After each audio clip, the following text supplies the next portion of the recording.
My name is Rinda Blom. I'm the director of the Red Shoe Play Therapy Training Center in Bloemfontein, South Africa.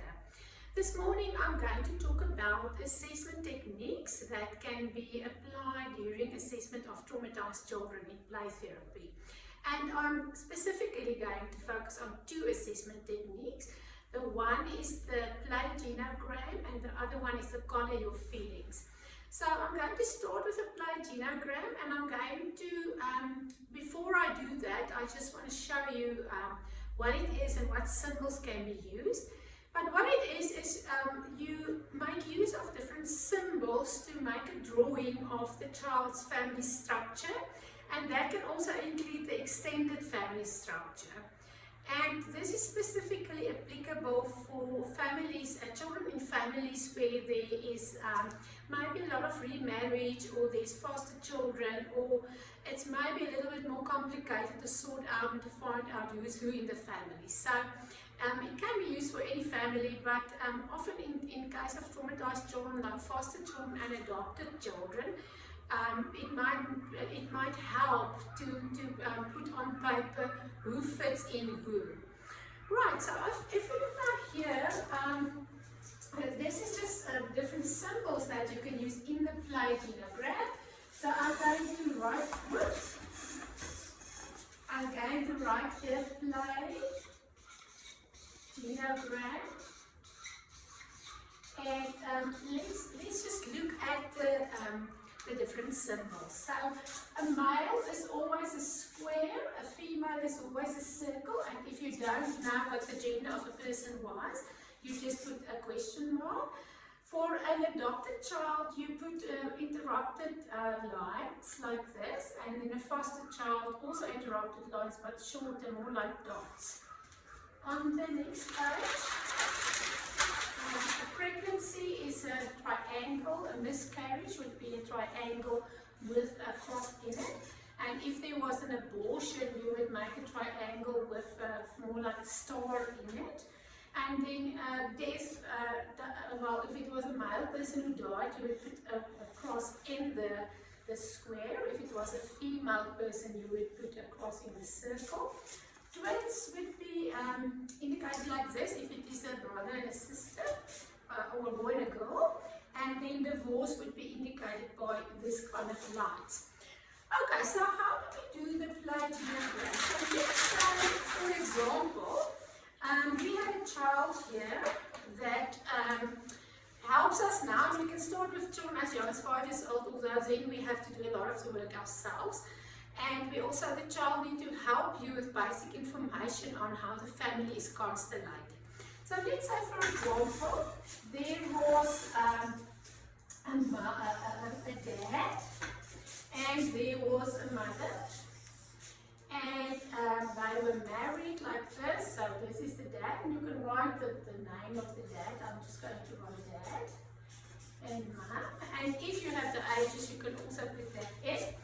And they were married, and then after this marriage, let's say a girl and a boy and a girl was born. So 3 children, and you might write down here the names, and maybe this girl is 10 years old, and this one is 7 years old, and this one is 5 years old. And let's say the mum and dad then got divorced, so you would indicate it like that. And the mother remarried, so she married again, so you would write down the name here of the new dad or the stepdad. And out of this marriage, another girl was born, and let's say she's 18 months old. Right, now let's say this child is your client. Now I've made a very simplified genogram now, and you can understand that if the child was removed, put into foster care, or even maybe, let's say, grandmother or father is involved, grandparents are involved in the caretaking of the child, you would definitely put them there on top as well. So this is a very simplified one in terms of a nuclear family now, where there was a remarriage, etc. So what I'm going to do now, I'm going to tear this off. So normally you would put the paper on a flat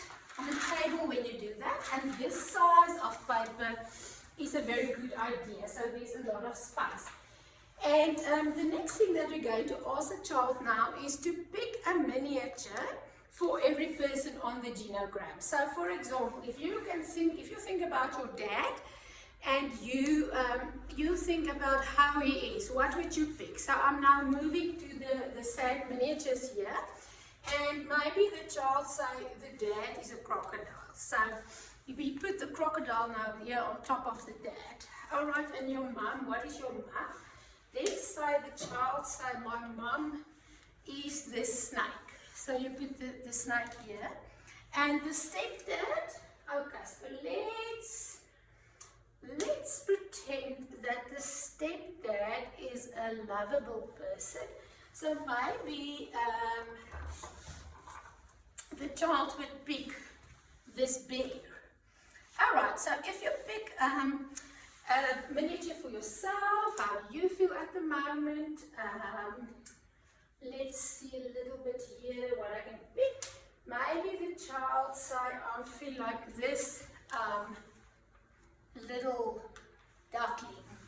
Alright, and then there's a brother, just your brother, how do you feel, what do you think would fit your brother? And maybe the child would say, my brother is, we are always fighting, my brother is Scar from Lion King. There's Scar. And the sister, just younger than your brother. Okay, so let's see what the sister can be. My sister is a mouse. Because, okay, so we will come to the because. And then the baby of 18 months. Let's see what the baby of 18, who the baby of 18 months can be. Let's say the baby of 18 months is little Hannah. Right. So, what you can see is it can take quite a time for to build this, because I've kind of quickly picked miniatures, but it might take the child much longer to pick what fits with every family member. And also, if there's more family members, it can take more than one session. So what you can do is you can take a photograph at the end of this, and if the child has to come in for another session, sorry, you would unpack it again already. So when the child comes in, everything is like it was left in the previous session, so that you can just go on. Then you would ask the child to describe. So if you can give this crocodile a voice, this dad crocodile, what would it say? We don't ask why do you say your dad is a crocodile, because we don't ask why questions in play therapy, but maybe what about the crocodile makes you think of your dad? What about the snake? And the child might say like, my dad is always very angry and he has rage attacks, and so he's just like this crocodile that wants to destroy. Or maybe the child will say, the crocodile is very sly and you don't know when he's in the water, and my dad's like that because he can be very peaceful and suddenly gets very angry. And what about the snake make you think of your mother? Well, maybe the child would say, she's always shouting and she's always just, I feel she's poisonous. And what about this bear makes you think of your stepdad? And maybe the child will say, he is soft and he gives me a lot of hugs and he plays with me. And you can go on like that. So that's the first part of it. Now, the second part of that is when you ask the child now to pick a miniature that represents the relationship that your child, your client, has with every family member. For example, okay, so this is your client here. And if you ask your client, how is your relationship with your dad? In other words, here. So let's draw a line with a different color between the dad and your client. Pick a miniature that shows how the relationship between you and your dad is. Alright, so let's say this is a very stormy relationship. So I'm now going to look for something that looks stormy, and I think this werewolf could do the same. So now you put the werewolf on in the middle between the two people. Now, so Okay, so how is your relationship with your mother? Pick a miniature for that. Okay, so let's say that's also very stormy because we've said the mother is always shouting. So she is Medusa, that is from the Greek mythology, and she is the symbol of the negative mother. Alright, so how is your relationship with your stepdad? Okay, now let's say that that is a very lovable relationship. So let's see here. I don't know why, but this character from Lion King comes up. So we put that there. Alright, now how is your relationship with this brother? Now you remember we said the brother is Scar from Lion King, and Scar is the evil one in the Lion King. So let's say they have your client has an extremely conflicting relationship with the brother that's younger. Maybe the brother is favored by one of the parents or something like that.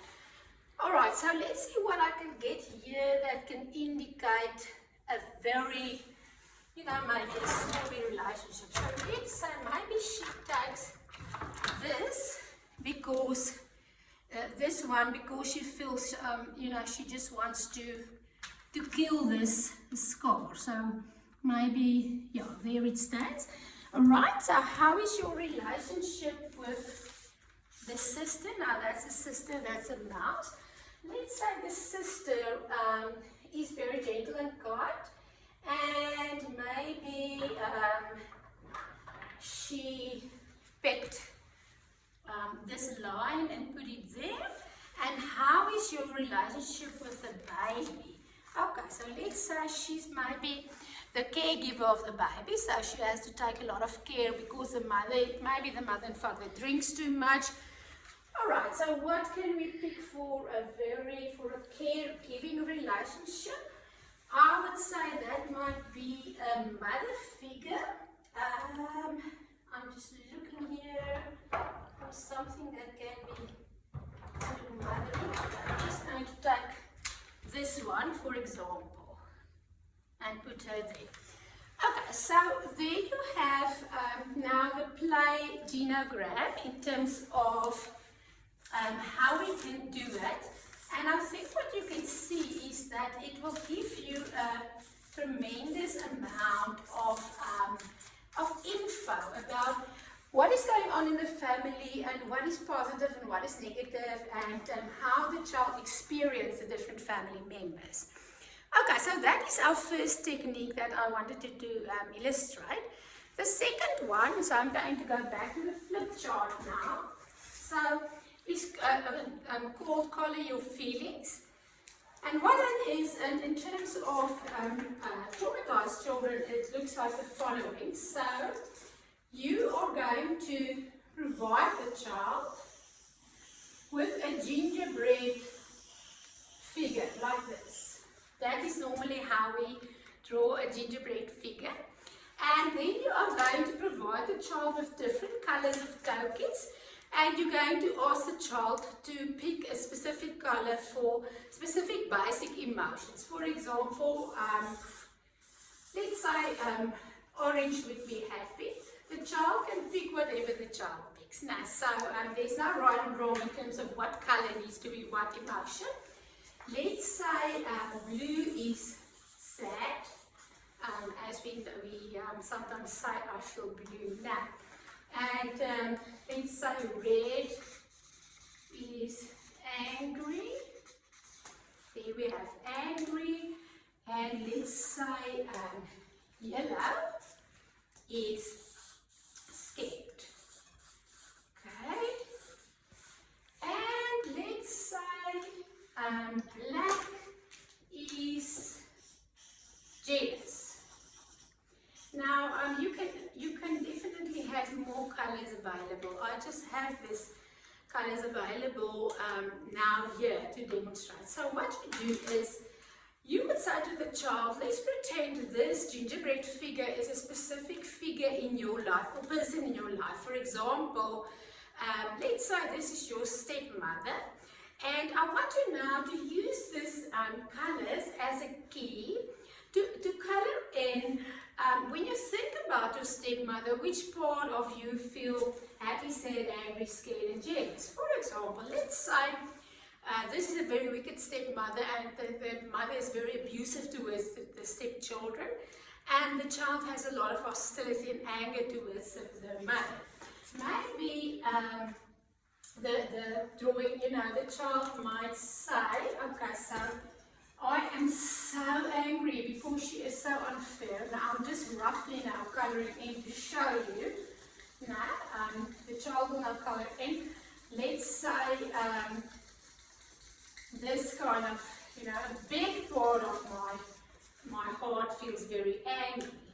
And then there's a part of me that feels very scared, and the scared might be this part. And the child can also tell you, now I feel scared. You can even write a list. Now I feel scared when she does this, this, and this. And maybe even that part is scared. Okay, and then is there a part of you that feels sad about what you do when you're with her? And the child might be coloring the rest of the gingerbread figure. So obviously what we can see here is that there is not a single amount of happiness or a happy moment in relationship with this specific person, in my example, a stepmother. That's the first one. The second one that we can do is we can provide the child with two gingerbread figures. So